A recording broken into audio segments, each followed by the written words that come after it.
नमस्कार. हिंदुस्तान पोस्टमध्ये आपल्या सर्वांचं हार्दिक स्वागत आहे. मी चंद्रशेखर नेने, आंतरराष्ट्रीय घडामोडींचा अभ्यासक. माझ्याबरोबर रोहित व्हिडिओग्राफर आहेत. दिल्लीमधली बातमी आपण आत्तापर्यंत ऐकलीच असेल. अगदी फ्लॅश न्यूज म्हणून सगळीकडे आली, की सरकारने धर्मेंद्र प्रधान या शिक्षण मंत्र्यांचा राजीनामा स्वीकारलेला आहे. धर्मेंद्र प्रधानांनी राजीनामा दिला आणि सरकारने तो स्वीकारला.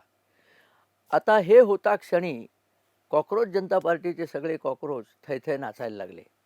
त्यांना वाटलं की आपला केवढा मोठा विजय झाला. आता तुम्ही बघितलंत, समोर बघितलंत तर त्यांचा विजय झाला असंच तुम्हाला म्हणायला पाहिजे. कारण त्यांची मागणी होती की हा राजीनामा जर त्यांनी घेतला नाही तर आम्ही काही आमचं आंदोलन थांबवणार नाही. आंदोलनाचे खरं म्हणजे हालत झालेली आहे. कारण त्यांनी तो एक उपास करायला जो माणूस आणला होता, सोनम वांगचुक.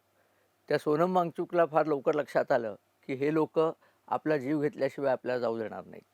खरोखर अशीच गोष्ट झाली होती. 20 दिवस झाले होते. सोनम वांगचुक बऱ्यापैकी दुर्बळ झाले होते आणि त्यांना जीवाची भीती वाटायला लागली होती. आणि हे सगळे जे आजूबाजूला बसलेले होते, त्यांची इच्छा अशी होती की सोनम वांगचुक मेले की आपल्याला खूप मोठा मुद्दा मिळेल आणि मग आपण भारतभर त्याचं भांडवल करून आगी लावू.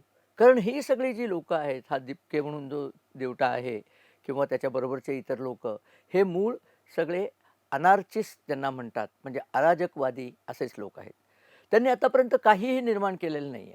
त्यांनी काय निर्माण केलं? एक कॉकरोच जनता पार्टी निर्माण केली आणि पहिल्या तासामध्ये त्यांना जवळजवळ 2 कोटी मतदार त्यांच्याकडे आले. कसे आले? इंटरनेटवर आले. प्रत्यक्षात जंतर मंतरवरती जेव्हा त्यांनी आंदोलन करायला सुरुवात केली, तर अगदी थोडेसे लोकं तिथे आले होते. आणि नंतर असं लक्षात आलं, जी लोकं आली आहेत त्यातही विद्यार्थी कमीच होते. पोसलेले गुंड हेच जास्त होते. असे कितीतरी इंटरव्ह्यू आहेत. त्या लोकांना विचारलं, नीटवरती तुमचं आंदोलन, नीट म्हणजे काय? काही माहीत नव्हतं.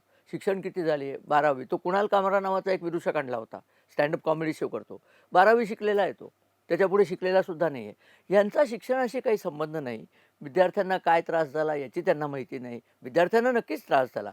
पेपर फुटल्याचा त्रास हा प्रत्येक विद्यार्थ्याला होतो. कारण इतकी मेहनत केलेली असते, परीक्षेला गेलेले असतात आणि एकदम पुन्हा परीक्षा घ्यायची वेळ येते वगैरे, वगैरे. पण एक लक्षात घ्या, सरकारने सुद्धा 2 गोष्टी केल्या होत्या, की या विद्यार्थ्यांचं वर्ष वाया जाता कामा नये. त्यामुळे पुन्हा परीक्षा घेतली. ती काही दिवसांनी घेतली. त्यातल्या काही विद्यार्थ्यांचे इंटरव्ह्यू झालेले आहेत. त्यांनी सांगितलं, त्यांना विचारलं, "काय केलं हो तुम्ही? निराश झालात ना?" तर म्हणे, "हो, निराश झालो, पण पुन्हा परीक्षा होणार तर त्याची पुन्हा तयारी केली आणि पास झालो." अशी उत्तरं देणारे विद्यार्थी हे खरे विद्यार्थी आहेत. बाकी हे 3री-4थी पास, 12वी पास आणि हातामध्ये लाठी घेऊन आणि तलवारी घेऊन आलेले लोकं हे विद्यार्थी नव्हते, नसतील आणि कधीच होणार नाहीत. या लोकांना विद्यार्थी म्हणणं म्हणजे विद्यार्थी या शब्दाचा अपमान आहे.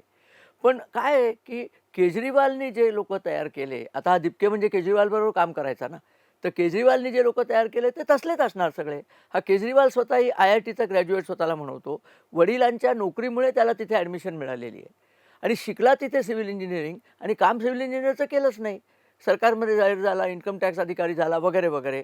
जाऊ दे त्याच्याबद्दल. आणि मग काय, भ्रष्टाचाराच्या विरुद्ध ढाल म्हणून तो आला आणि बसला कोणाच्या खांद्यावर? अण्णा हजारेंच्या. अण्णा हजारे उपास करण्यात निष्णात.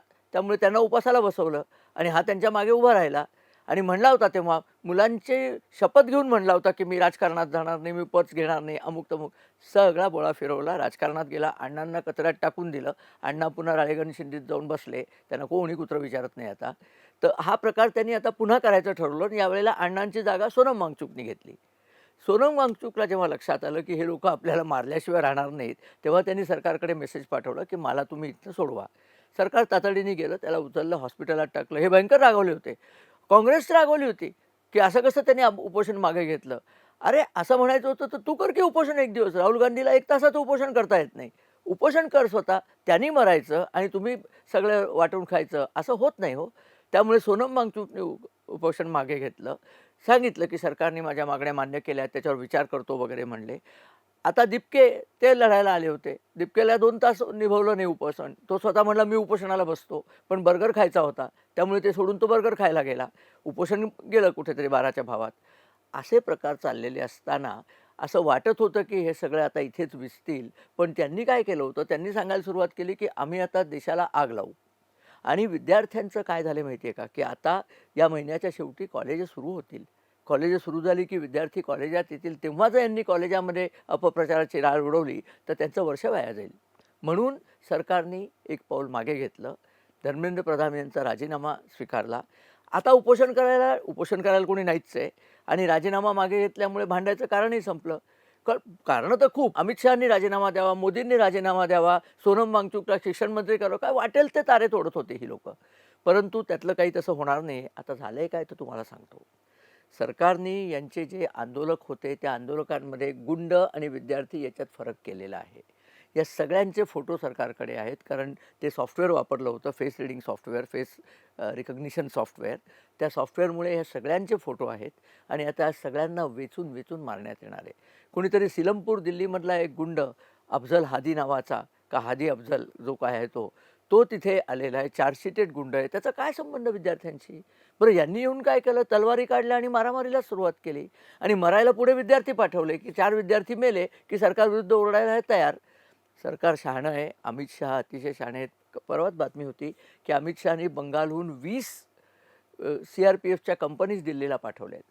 आता या सगळ्यांच्या मुसक्या बांधण्याची वेळ आलेली आहे. यांना आता एक उन्माद चढलेला आहे की आमच्यामुळे राजीनामा झाला, आमच्यामुळे राजीनामा झाला. यांनी शहा मोदी यांना ओळखलेलंच नाही आहे.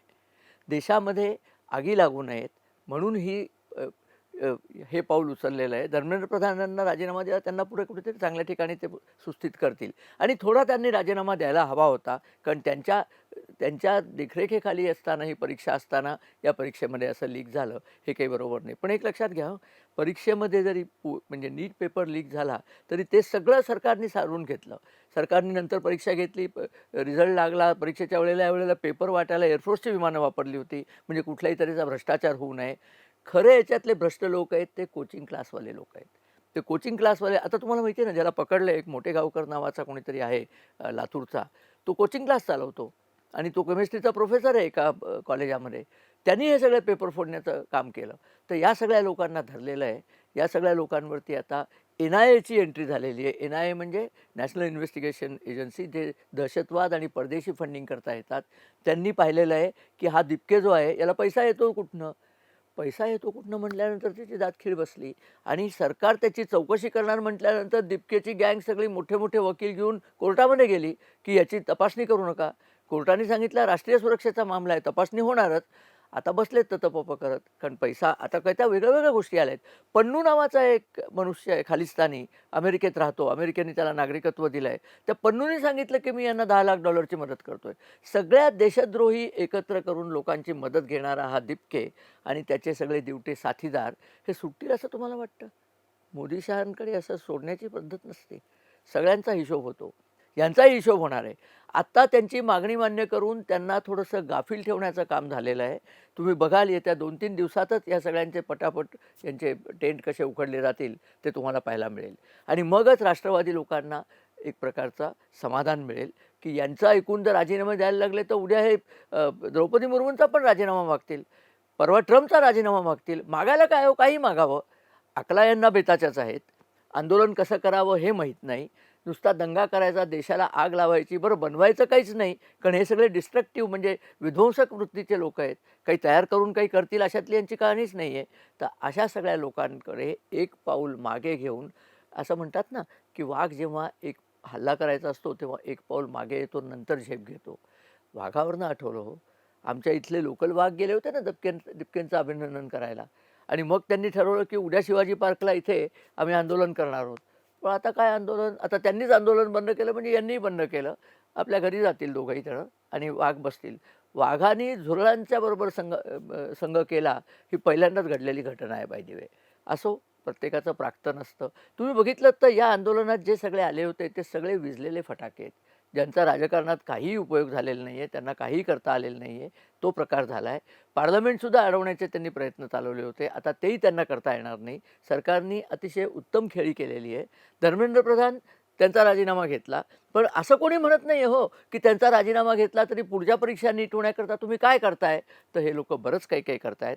पुढची सगळी परीक्षा फुलप्रूफ व्हावी म्हणून CBT, कॉम्प्युटर बेस्ड टेस्टिंग, अशा परीक्षा करणार आहेत की ज्याच्यामध्ये पेपरच कुठे नसेल. कॉम्प्युटर सॉफ्टवेअरनी तुम्ही बसाल त्या क्षणी तुमच्यापुढे पेपर येईल आणि तुम्ही कॉम्प्युटरवरच त्याची उत्तरं देणार, म्हणजे ती पेन्सिल घेऊन उत्तर देण्याची भानगड राहणार नाही. आणि किती लोक बसतात हो. जवळ-जवळ मला वाटतं 2 कोटी लोकं नाही 22 लाख लोकं याला परीक्षेला बसली होती. सामान्य नाही आहे हे सगळं काम. 22 लाख लोकांच्या परीक्षा घ्यायच्या आणि त्यातनं फूट झाली नाही पाहिजे, परीक्षेचा निकाल वेळेवर लागला पाहिजे, सगळं व्यवस्थित झालं पाहिजे. एवढं मोठं कार्यक्रम हे लोकं करतायत. कधी-कधी चुका होतात, कधी-कधी या प्रकारच्या लीक होतात आणि मी म्हटलं असं हे कोचिंग माफियाचे लोकं यांना पैसे चारतात आणि त्यांच्याकडनं पेपर मिळवतात आणि तो पेपर आपल्या कोचिंगच्या मुलांना दिला, की आपल्या कोचिंगची मुलं वरती जातात. हे पालकांना कळलं, की पालक आपल्या मुलांना घेऊन यांच्या कोचिंगमध्ये घालतात. असा हा पैशाचा खेळ होता. त्या पैशाच्या खेळावरती सुद्धा आता सरकार बंदी आणेल. कारण हे CBT केल्यावर यांचं काही चालायचं नाही. तर चांगले दिवस पुढे येत आहेत, त्याची आपण खात्री बाळगावी. ही जी पाऊल मागे घेतलं आहे सरकारनी, हे एकतर देशाच्या मालमत्तेचं नुकसान होऊ नये, विद्यार्थ्यांचं नुकसान होऊ नये, या 2 कारणाकरता घेतलं आहे आणि ना गाफील ठेवणं हे अतिशय महत्त्वाचं कारण आहे. तिथे जी सगळी गणंग जमले होते, त्या गणंगांमध्ये विद्यार्थी कोण आणि अविद्यार्थी कोण हे वेगळे काढायचे आणि अविद्यार्थ्यांवरती सगळी कलमं लावून सगळ्यांना झोडपून काढायचं, हे सरकार नक्की करेल. तुम्ही बघाल आता येत्या दिवसांमध्ये याचा कसा परिणाम होतो तो. असो, ही बातमी आली तेव्हा त्याच्यावरती मला व्यक्त व्हायचं होतं, आपल्याशी संवाद साधायचा होता आणि आपल्यालाही माझ्यासारखं सुरुवातीला मलाही वाटलं की सरकार झुकलं. सरकार झुकलेलं नाही आहे. हे टॅक्टिकल माघार आहे. याला स्ट्रॅटेजिक किंवा व्यूहात्मक माघार म्हणतात आणि याच्यानंतर ज्या जोमाने सरकार पुढे येईल, त्याच्यानंतर तुम्ही बघाल यांचे पैसे कुठनं येत आहेत तेही कळेल. CIAचे पैसे यांच्याकडे येत आहेत. त्या पन्नुनी यांना पैसे दिलेत, अशा दहशतवाद्यांचे पैसे यांच्याकडे येत आहेत. पाकिस्तानातनं येत आहेत. जेवणं पाकिस्तान आणि अरबस्तानातनं येत होती म्हणे. अरब देशांमधनं जेवणाचं ऑर्डर यायचं आणि ते बिल ते द्यायचे. हे असले सगळे लोकं आहेत. लोकांच्या लक्षात येईल हा सगळा काय प्रकार चालला आहे. बघाल आता पुढे काय काय होतं आहे ते. पुढे जसं होईल तसं मी आपल्या पुढे येणारच आहे. तोपर्यंत आपण हा व्हिडिओ पाहिलात त्याबद्दल आपल्याला शतशः धन्यवाद. आपल्याला जर हा आवडला व्हिडिओ तर आपण आपल्या मित्रपरिवाराबरोबर शेअर करा. आमच्या चॅनलला सबस्क्राईब करा आणि आपल्या कमेंट्स आम्हाला जरूर येऊ दे. ते आमचं हुरूप आणणारं पोषण असतं. व्हिडिओ बघितल्याबद्दल धन्यवाद आणि नमस्कार.